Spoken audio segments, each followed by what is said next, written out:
Call. Hey, David. Cheers.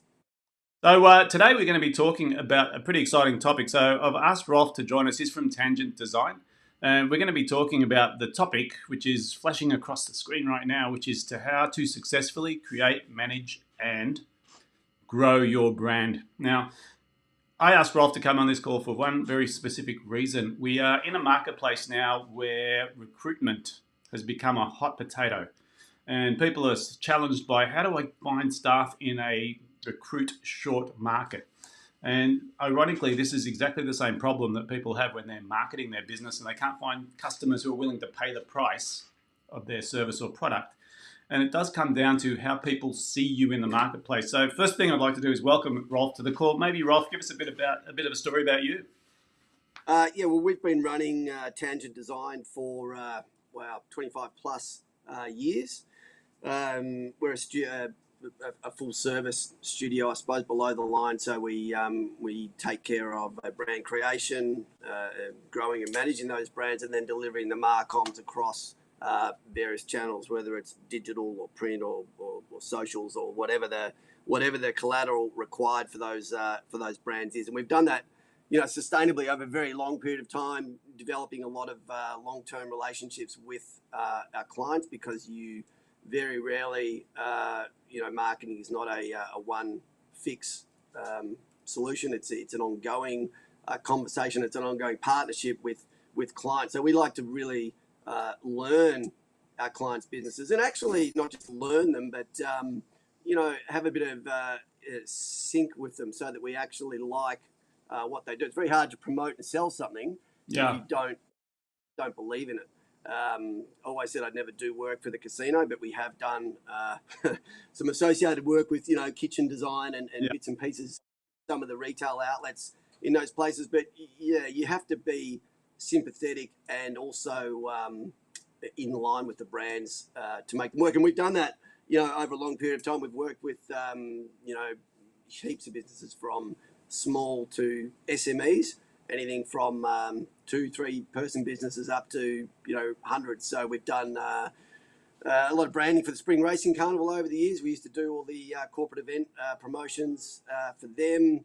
We've done national marketing for a big pharmacy chain, which is back in the days of when print was transitioning to digital. Remember, pharmacies used to love multi-spread media saturation, not unlike Jerry Harvey still does in the daily tabloids. Yeah. And we've done a lot of diverse work working with even trader groups. We started we restarted a retail traders association in Bayside, where we are in Bayside, Melbourne, for the shopping strip in Bayside, which was about one long 300 traders, and getting building a community in that instance, retailers from nothing, from a 6 meter solo kind of perspective that a lot of them have, because they don't see past the microcosm of their own business.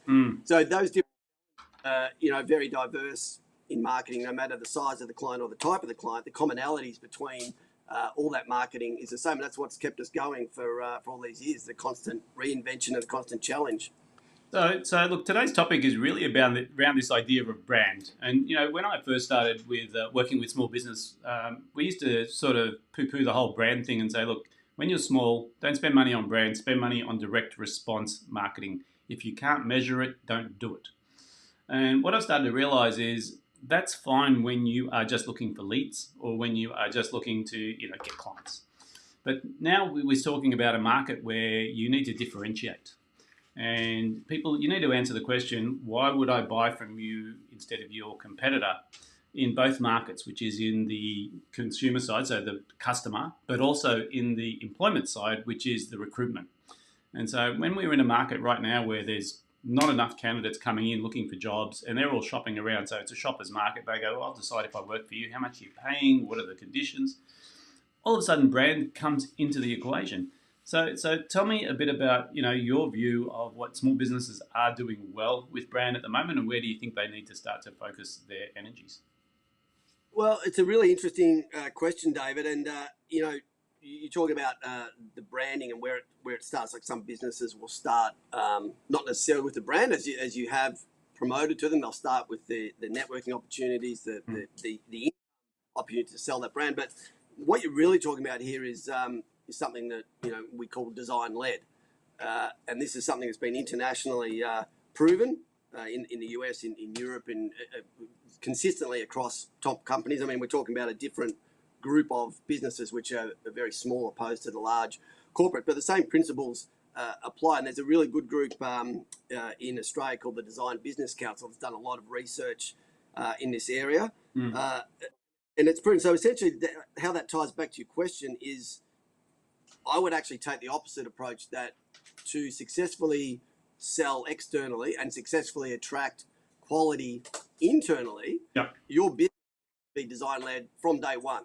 It's very difficult to, I mean, there's also budget constraints, which we can talk about later. There's ways to work around that. But even if thinking about, if your headspace as a small business owner or a startup is in, well, it's not just about how cool my logo is or how sexy my website is, about all those things leading together, because no one of any quality in terms of an employment candidate wants to work for someone that has a Microsoft Word letterhead and a crappy website that's been built on some outdated CMS from 30 years ago. So the way to attract quality internally is to have a cracking image, but that image needs to be holistically owned by that. So every single part of the business is design-led, design-driven. When I say design-led, I'm not talking about the pretty pictures. I'm talking about the layout of the office. When you walk into the office, is the toilet door the first thing you see, or is there a nice wall? So all these components impact on the design-led aspect of that business. And the other thing which we see a lot, we work, as I said, with very small businesses to medium-sized businesses. The businesses that disregard the brand at the onset, if they do successfully sell without the brand, they've saved the money on the brand, that's great. So they're up and running. All soon, they have to then reinvest on actually creating a decent brand, as you just said. And what that means, then got to essentially dismantle the shop face or whatever they had to read. So instantly you've just established a client base, you're just starting to get traction, and now you're going to pull that apart to do it properly, which means your customers, well, what happened? Did they get bought by Mark Zuckerberg? Why are they changed? Why are they different? What's going on? So essentially that money and not just, it's not just money, it's investment intellectually and emotionally in whatever that business is. And it could be just writing a business plan where the design component in that plan, so that it's considered, even if you don't have the money to do it from day one, it's in your head. And the second more than $50 to spend, you start implementing those things really, really quickly. And as I should say, create, grow, manage. That's what we do. It can't be done singularly. You can't just go and build a good website and not worry about what your office looks like or all the rest of it. You've got to do it effectively, because the weak links will drag you down. And so all those touch points collectively for a customer base, depending what kind of business it is, will trigger sales, as you know. So the more positive touch points, positive trigger points that the customer base sees, the more likely to eventually get to that point. I mean, a great example is an e-com website. The shopping cart checkout has to be as seamless as that first page entry, to maintain that customer pathway all the way through. And in a warehouse, it could be how efficient, where's the door in relation to where the trucks drop off to, in relation to where the lift is, how many people are crisscrossing. So working out a floor plan, and McDonald's is a great example. If anyone's seen The Founder, he drew a map of a kitchen on a basketball court and shuffled everyone they were working. So that's design led, and Macca's has turned out pretty well. So it's interesting because we get the notion of this, and I read a book years ago called Selling the Invisible by a guy by the name of Harry Beckwith, and what he stated in that book, he said, when people don't have a tangible product and they're out in the marketplace, the consumer is making an assessment of the value of the product based on everything around the promise. So if I sell a consulting service, as an example, or anything, software, people are looking at, how professional do I look? what does my brand logo look like? What does my website look like? As you said, how's the shopping cart look? And they're making assessments of the quality of my service based on everything around it, including like, are my shoes scuffed if I'm walking into a meeting? Do I show up on time? Do I show up late? And so you start to realize that these intangibles actually improve your ability to charge more for your service, your ability to beat a competitor who might be cheaper than you, but they're cheap and nasty as opposed to priced and quality. And the other thing, as you mentioned, that which reminded me of is, a lot of lawyers' offices, what they do is they spend a lot of money on the couch that's sitting in reception. And everyone says, yeah, they must be making a lot of money to spend it on that couch. When I think it's a catch-22, isn't it? It's like we put the expensive couch in so that we can justify charging you more. Well, isn't that true? And it's interesting, in conversations with prospects from a service-based business, which we are as well, obviously, to a tactile product-based business. Not everyone's going to like a product, even if it's the best, I don't know, the best submarines you can make. Not everyone's going to like it. But same deal with a service-based industry, that we typically deal with the principles of the businesses. Yeah. Our methodology really transparent and honest in what we can do and what we can't do. Yeah. And if we don't build apps, people ask us to build apps, we don't do it, and we don't want to do it. And there's people who do it really well. Yeah. So we will recommend our clients to speak to whoever it is that can do the specific task they want, and we'll work together to deliver as much as we can ourselves, genuinely. But to that point, that not everyone's cup of tea, and it's important for businesses and providers like us to align, like I was talking about earlier, to align with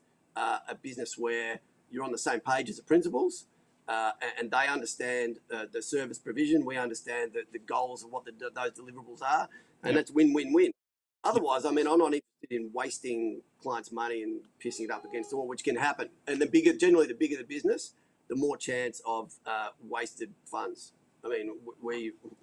We're happy to spend people's money, but we'd love to see really good outcomes from that. So aligning with the right clients is such an important part of a service. And if you're like a retailer, you're selling shoes, well, you're not going to be able to sell shoes for everyone. There's a particular market. So everything about your brand, your shop front, your staff is targeted specifically to that bandwidth of that particular customer.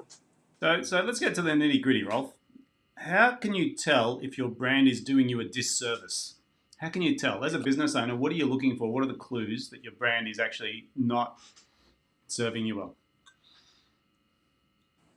Okay, so you'd have that on two levels. I guess on a very instant, reactive, superficial level, it's like, well, the logo. That is the first thing people associate with brands, I suppose, is the brand mark itself. So it's a pretty simple equation. Is that I think often business principals will back themselves, which they need to, because they run the business, and they'll decide they like the blue one. Yeah. They'll decide they like the typeface. Yeah. And they're listening to their internal staff or their customer base. So if people, i.e. customers, friends, are coming back to you and saying, mate, your business, it just doesn't look good. I don't like your website. I don't like your brand. Maybe if it's isolated one or it, but collectively, if you get feedback from not necessarily people but people come back to you, consider, well, it doesn't look good. Well, just listen to it. A very simple methodology. But again, changing the brand is not working. We've done work with clients where they'll say, we need a new website, we need a new brand. I'm going, well, your brand's not bad, and your website's actually not bad. Maybe it's the flow through the website. Maybe you're on social media. You shouldn't be. Maybe on social media, you need to be. So often, if your business is not working, it's actually not the brand that's not working. There's another component, and often people will immediately go, it's time to revamp a logo. It's time to revamp a website. Where maybe it's not.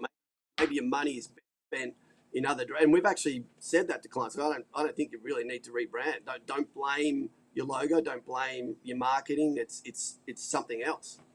Yeah, it's interesting you say that, because when I look at a business, the telltale sign for me that their brand is not strong is when they are confronted with things like price competition. And what I mean by that is someone says, look, I can get the same service for 5% cheaper down the street. And what that tells me is that there's no differentiation in that person's mind between me and the other person. So, Absolutely, yeah, your brand is so that's so true, isn't it? The brand needs to be, and again, different sector. The brand needs to be aspirational. And the reason people buy Gucci handbags, which probably are the same as the ones in Kmart for $20, is that they don't want their friends to see them with a Kmart handbag. They want to see them with a Gucci bag, and they're not paying necessarily for the quality of the stitching. They're paying for the little logo on the front, which is an aspirational brand. And it's very tricky with a lot of small businesses that are in that price point area. And we all are, no matter whether it's BMW or a Corolla or a Commodore in the middle. But, as soon as you are in a price war, and I'm sure you've said this, it's a race to the bottom. yeah, And there is absolutely zero point in often I say to clients, like, why would you even discount, like, at all? These Black Friday, Boxing Day specials, yeah, interesting.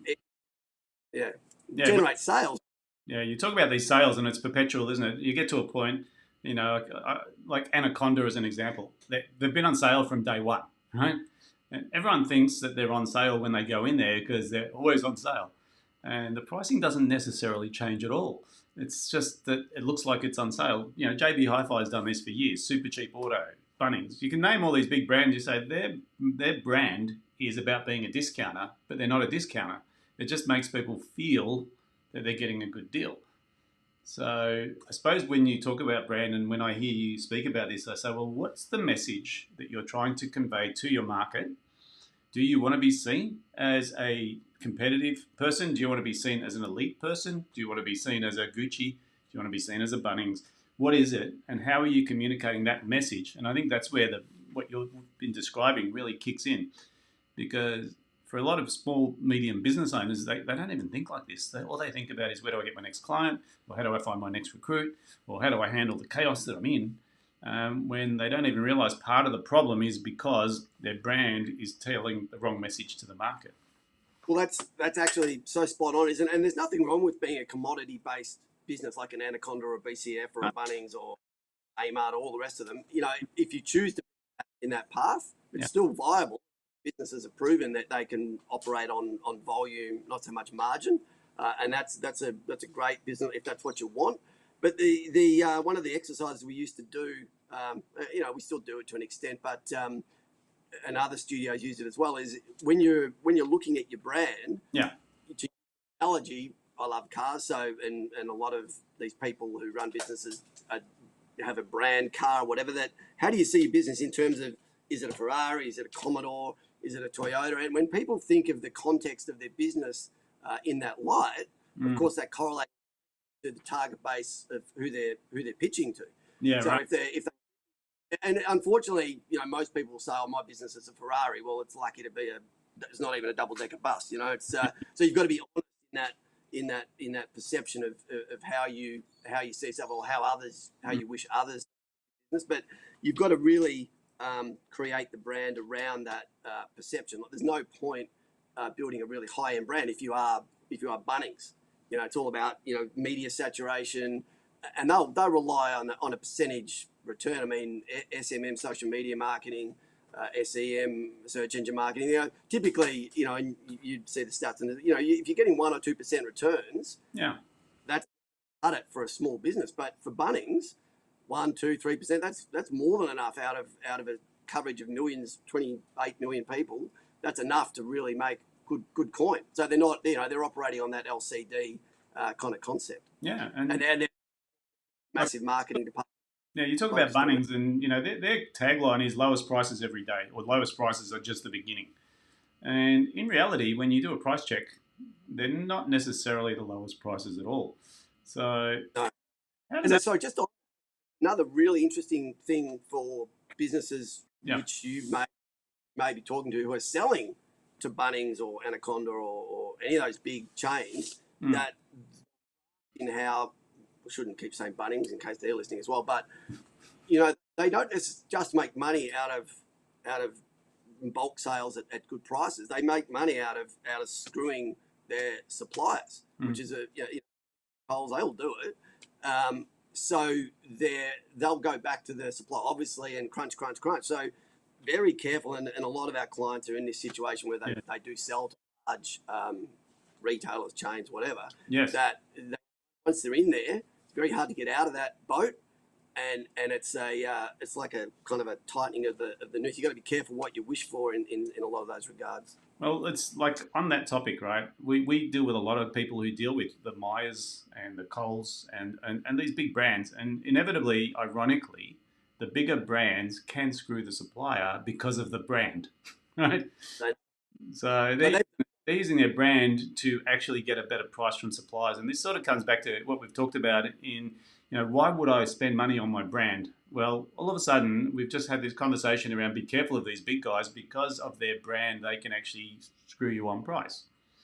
It's because of their brand, right? So can that be utilised by a small business owner? Well, it's a great analogy, isn't it? That on the one hand, the small businesses are dependent on this, but what they're doing, these big brands, is what the small guys need to do is, I mean, they're multinational, so they've got the money, they've got the resources, they can do it, but done it, and they've built these really, really good, successful brands that are tight, well-rounded, well-managed, and this is the managing phase of a brand. Yeah. So the businesses, I would say there's different ways to attack this, but if their brand is built well from the inception, when you go to Macpac or Kathmandu, they all, of course, then we've got the other issue now of house brands. So these big chains have all got their own house brands and suppliers. But if Weet-Bix have a strong enough following, you've got your own brand cachet, so you're not as dependent on those wholesalers, resellers, whatever they are. That people are actually looking for you within those little houses, so you can kind of turn that around and go, well, we know people want, I don't know, Nestle chocolate bars. So if you want us, you're the one who's lucky, not so much us. So. It's interesting. It's like a battle of the branding, right? So the question that keeps coming to my mind during this conversation, Rolf, is why would I choose your product or service over your competitor? And I think when we talk about brand, it's about defining and distinguishing that and saying this is why my product stands out. Because everything you've mentioned, every brand you've mentioned is unique, right? When we talk about cars and you say, well, which car are you? I'm thinking that's great. That's a great analogy because you walk in a Porsche and you say, what's the best price you can do? And they laugh at you and they say, ha, ha, ha, what do you mean price? You're in the wrong store, aren't you? Get in the queue and you might be lucky if we can deliver one in 18 months' time. Yeah, interesting. Yeah. A great example of an aspirational brand, right there. And you're right, how do you stand out in a crowded market? And there is not one silver bullet solution to that. It's finessing every part of that brand to reflect and to work for you. And that's a I often say to business, getting back to how you attract internal staff to make attractive work, which is as important as the selling, probably more so important, is that you need to have a design-led business where every part of that business is appealing to people to come and work for you, and that then mirrors on what you're projecting. Yeah, and really, like you say that, and straight away I think of Steve Jobs and Apple, and that brand I remember was about to go into the toilet when I was in IT many, many years back, and he resurrected it based purely on design. And everything about Apple is about how do we charge a premium for a product and we make it look and feel fantastic, and people pay premium, and they still do to this very day. They do, and I'm talking to you now, looking down the barrel of my 27-inch Mac, which now needs replacing, and there's no alternative in the market. Like it's them. So interesting. So look, well, I should say, a lot of your businesses, it's PCs, but for our creative sector, Apple have the entire market. And I can't see that changing really. No, and what's that saying? Once you go Mac, you never go back. Yeah, well, it's true, isn't it? And look, nothing against old PCs because I know they're a great business tool, but Mac, every part of their business is design. And when I go into the Mac store, which I did for my 5th watch because they keep breaking, they're not waterproof, by the way. The way they greet you, there's deliberately nothing written.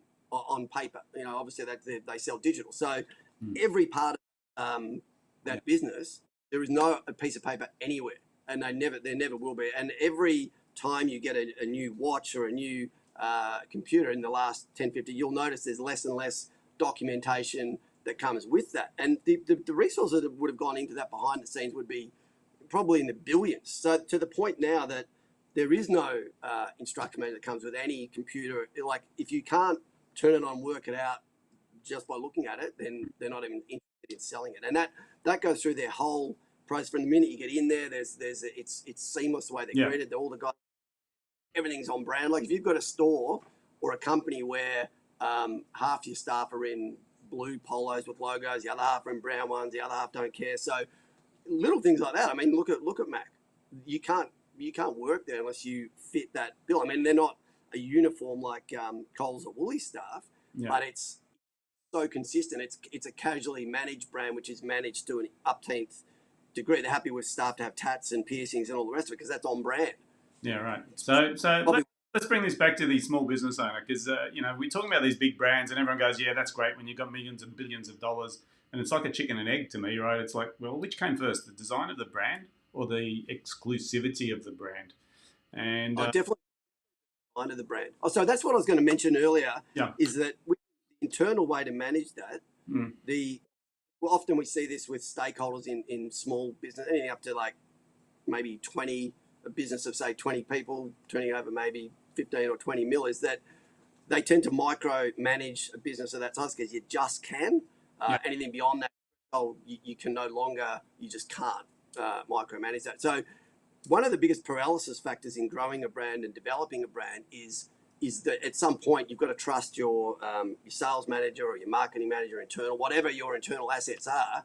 You can't do all that yourself because a CEO or a director of a business is putting out 100 fires. So they'll start with trying to say that logo is going to be this way. I want this on the website, but that's just it's a pathway to paralysis and it won't get done. It won't get finished. The projects won't see the light of day. So one of the key tools in developing a brand is trusting the right internal staff. And this is where the recruitment's so important, that they essentially will become your brand champions, your brand ambassadors, and they will look after that for you. And equally important, partnership with an external creative agency where they're not just doing the work to make as much money out of you as they can. They're invested in your brand the same way we invest in any brand we get into. We're fully invested in them, that they can actually speak your voice. And that's a really important part of not just what you see in terms of the color of the logo and whether it's right on the letterhead and the website. The rest of it is all the dialogue that goes around that. So trusting your external agency, and the sooner a small business gets one that they're well aligned with, the weight is lifted off the business owner to go and do networking, to go and do sales calls, to do all the things that a business owner needs to do, knowing that the internal staff and the external agency are all working at the right pace. But if they try and micromanage that themselves, you disenfranchise internal staff because they feel powerless and nothing that is going to work. And as an external agent, well, wow, you've picked the worst possible option. Why would I want to continue doing work when you're still paying me? Great, but the outcomes are not there. So. Look, mindful of time, Rolf, if you have to wrap up in three major things a small business should be looking at with their brand, what would you say? I'd say content, whether it's short tail, long tail, whatever it is. This kind of great because it's really engaging for social media platforms. People can look at it. That's great. Or whether you're creating written content for product descriptions, like be genuine and be engaging. Don't be generic. Don't be boring. I would also avoid committees at all cost.